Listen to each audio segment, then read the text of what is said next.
Hello friend, করুণা নন্দী স্ক্রিনে যাকে দেখা যাচ্ছে করুণা নন্দী সুপ্রিম কোর্টের সিনিয়র অ্যাডভোকেট। তাকে কেন দেখাচ্ছি? এর কারণ হচ্ছে ডিএ মামলা। সেই ডিএ মামলায় সুপ্রিম কোর্টে এবার আইনজীবীর বদল হলো। ইউনিটি ফোরামের পক্ষ থেকে যে বিকাশ রঞ্জন ভট্টাচার্য যিনি লড়তেন সুপ্রিম কোর্টে ডিএ মামলা নিয়ে, এবার ইউনিটি ফোরাম তাকে বদল করে অর্থাৎ তাকে সরিয়ে দিয়ে এবার করুণা নন্দীকে অ্যাপয়েন্টমেন্ট দিল। অর্থাৎ আগামী 7ই জানুয়ারি যে সুপ্রিম কোর্টে ডিএ মামলাটি উঠবে সেদিন তাকে দেখা যাবে ইউনিটি ফোরামের হয়ে লড়াই করতে। এবার তার যদি কতগুলো যে মামলা লড়েছেন সেগুলোর মধ্যে যদি উল্লেখযোগ্য কিছু যদি আমরা এখানে লক্ষ্য করি, তা হচ্ছে পেটিএম petition to implement the TCCPR rules and TRAI act, 1984 gas disaster and toxic waste dumps in Bhopal, তার মামলায় তিনি সফল হয়েছিলেন।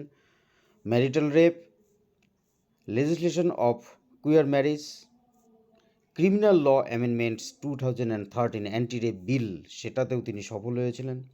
Anti food security act 2013, right to food act, Shreya Singhal versus Union of India, Jija Ghosh versus Union of India and others. COVID সময় যে দিল্লি সেখানে যে continuing mandamus before the Delhi high court during the peak of the second wave of COVID-19 in India, Nandi represent the Asset Social Foundation before Delhi High Court.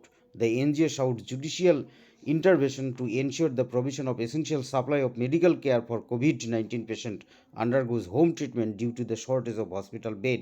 Nandi's argument focused on the need of effective measures including functioning GNCDT helplines and website.